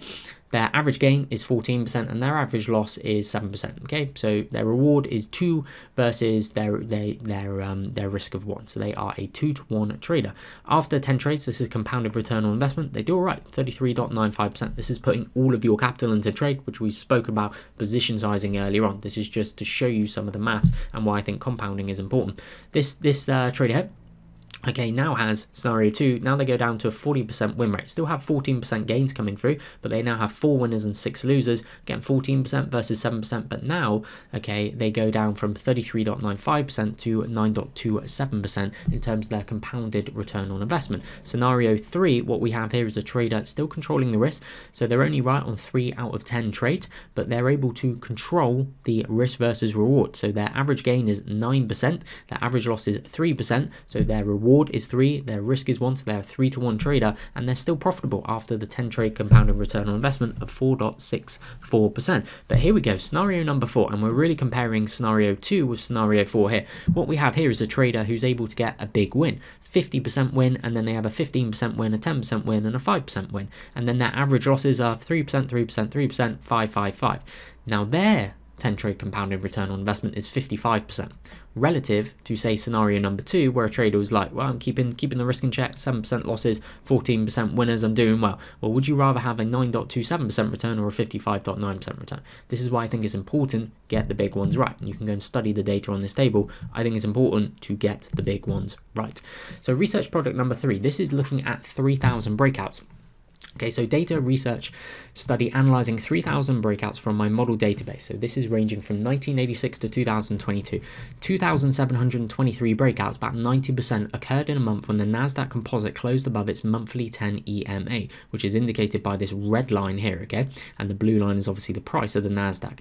The 10-day and 21-day EMA selling guidelines, which I'm shortly going to be telling you about, are better when the NASDAQ composite is above its monthly 10 EMA. You're also going to get more setups when the NASDAQ composite, the blue line, is above the red line. Okay, now the blue line is above the red line 74% of the time, and these green lines down here indicate how many setups were coming through. So you can see after prolonged market corrections, you suddenly get a huge increase in setups coming through as what you can see here for 2008, 2009, very few setups, and then you start getting a lot of setups coming through. But it's really important, think about it as a 90% environment versus a 10% environment. This type of trading is going to be much better, I think, when the Nasdaq Composite is above its monthly 10 EMA. That statistically is when there's going to be a lot more setups from stocks in my model book database.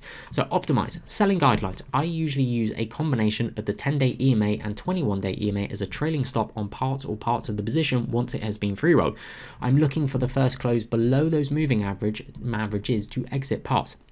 If I think a stock is extended from its 10-day EMA, I may choke off part or all of the position by adjusting my stop loss to the low of the day for the following session. Now this here is really covered in the live coaching videos where we really go deep. I'll show you an example in a couple of slides time there. Occasionally I will use the 50-day simple moving average as a trailing stop for part of the position. This can depend on account type, is it an active or a long-term account, and the character of the stock. In longer term accounts, I'm invariably playing for much bigger moves, and would actually like to see bases that are building multi-week bases around, say, the 10-week SMA, which is the 50-day moving average as well, and then looking to hold for bigger moves, and the character of the stock.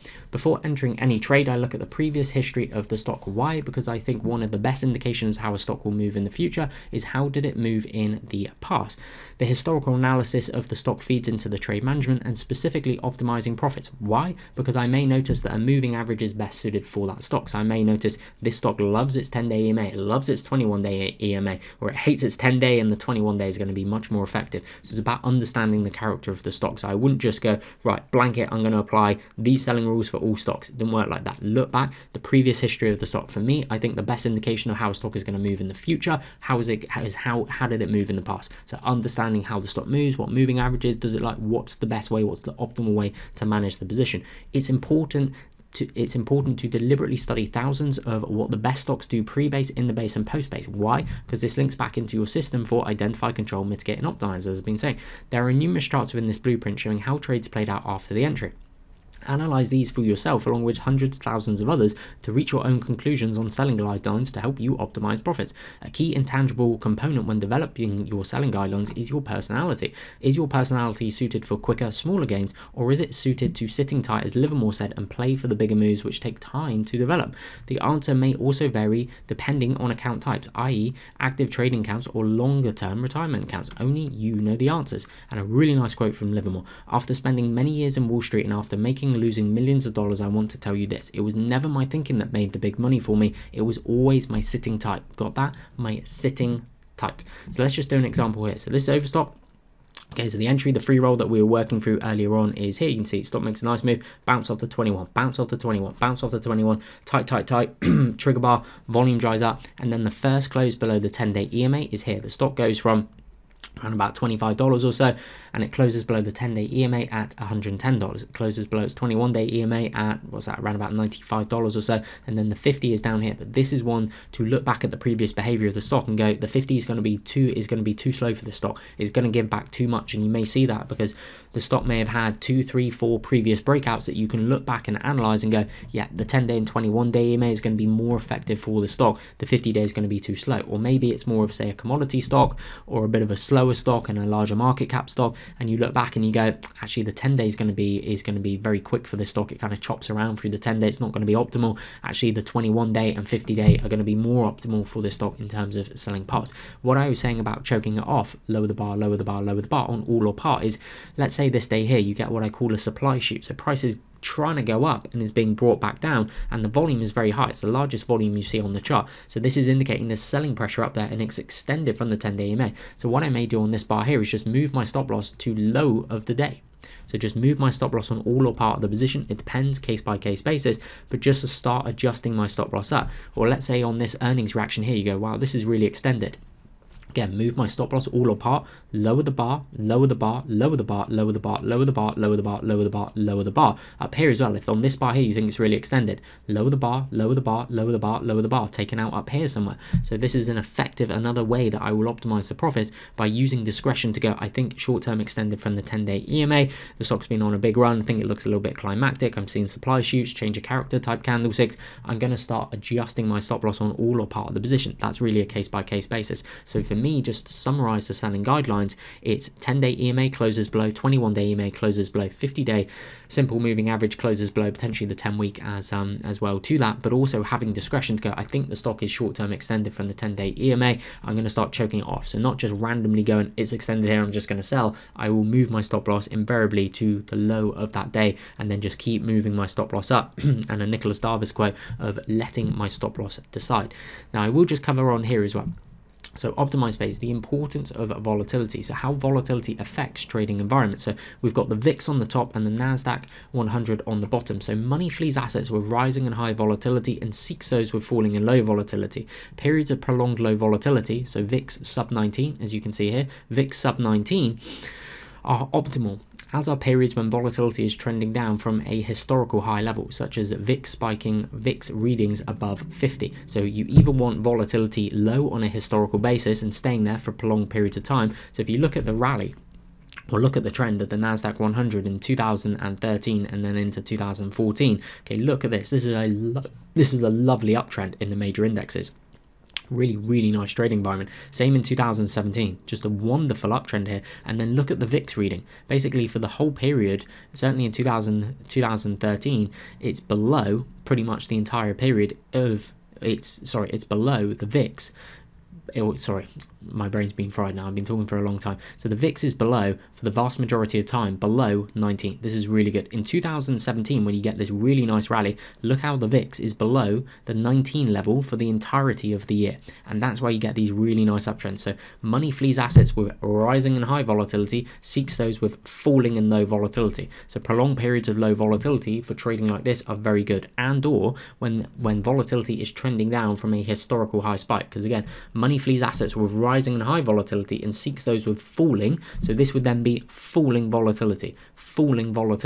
Okay, so two best markets I think as a swing trader like this to find yourself in are prolonged periods where you're in the money bucket volatility regime, which is sub 19 on the VIX, or you've seen a historical very high spike on the VIX and then it is trending down, and then you start to see setups coming through. Now we'll just go on to this just as a little extra as well, creating daily systems and routines. We're going to put another video on the platform for this shortly about really thinking about creating your trading plan, creating your daily routine as well. So a lovely quote by Aristotle: we are what we repeatedly do. Excellence then is not an act but a habit. So I'm going to just show you what my daily routine looks like to just finish off. So routine indicates a typical weekday. So this is a weekday, it isn't a weekend. Now being in the UK, the US market opens at 2:30 p.m. and closes at 9 p.m. my time, London time. Okay, I prioritize sleep and ensure I get 8 hours per night. Don't know about you, but if I don't get 8 hours sleep a night, my performance suffers. I really notice it. So I prioritize that I get 8 hours sleep every night. So this here, it starts at 7:30. Okay, so for me, I wake up around about 7:30 a.m. sometimes a little bit earlier. I have a toddler at the minute, so you know what it's like. If you have a toddler, sometimes that can kind of go out the proverbial window, but I do try and get even with a toddler around about 8 hours sleep. So I wake up at around about 7:30, and then I do my wake up routine. I won't go into kind of full-blown like morning routines and stuff like that. Maybe we'll do that in a separate video, but for the first 2 hours of the day, it's kind of morning routine, waking up routine and stuff like that. From 9:30 a.m. to 11:30 a.m. that's my deliberate practice. Okay, I set aside 2 hours for myself in the morning to really work on my skills. Deliberate practice, what am I focused on improving in my own trading. 11:30 a.m. to 1 p.m. that's kind of family exercise. I'll have lunch during that period as well. From 1:30 p.m. to 2:30 p.m. I'm getting ready for the market to open. Remember, the market opens my time 2:30 p.m. so I'm spending an hour. I'm looking at the charts. if I'm targeting positions and I didn't enter the orders into my broker the previous evening, I'm doing it here. I'm getting ready. I'm getting a feel for things. If there's maybe a CPI report coming out pre-market, I'm taking a look at it, seeing the market reaction, all of that. So here at 2:30 p.m. the market opens. So from about 2:30 p.m. to 5 p.m. so about 2.5 hours, the market's open. I'm executing my trading plan. I'm monitoring my positions as well. I'm not doing much of kind of scanning and stuff like that, because things kind of change throughout the session. I kind of think that there is time wasted. So I'm monitoring the market, my trading plan. Maybe I'm looking at some groups and something, but really just keeping an eye on my position, just trying to execute my my trading plan, and just kind of study the market. From 5 p.m. to 7:30 p.m. that's kind of family time, dinner and things like that as well, helping put Ella to bed and things like that. I think that's a really nice part of the day as well. And then it breaks up the kind of trading day for me as well. Then from 7:30 p.m. to 11:30 p.m. obviously the market closes at 9 p.m. my time, so I'm managing positions, seeing if there's anything I need to do. Have there been closes below one or more key moving averages that I'm potentially using as stops, so I need to be adjusting stop losses up for the next session. I'm doing my scanning during this time, and I'm creating my trading plan for the next session. So my work for the next session is done here, basically between 7:30 p.m. and 11:30 p.m. my time, and then from 11:30 p.m. to 7:30 a.m. that is when I am sleeping. So that hopefully gives you a little bit of a feel, but we'll put a couple more detailed videos out on the platform kind of shortly, thinking about really like systems and routine on a daily basis as well. So that is it, guys. I will wrap it up there. Thank you very much for watching the video. If you have any questions on that, obviously you can reach out to me via email or via our platform as well. So thank you very much for watching as well. I hope it was educational. I hope it was informational, and I really do hope it helps you with your own trading as well.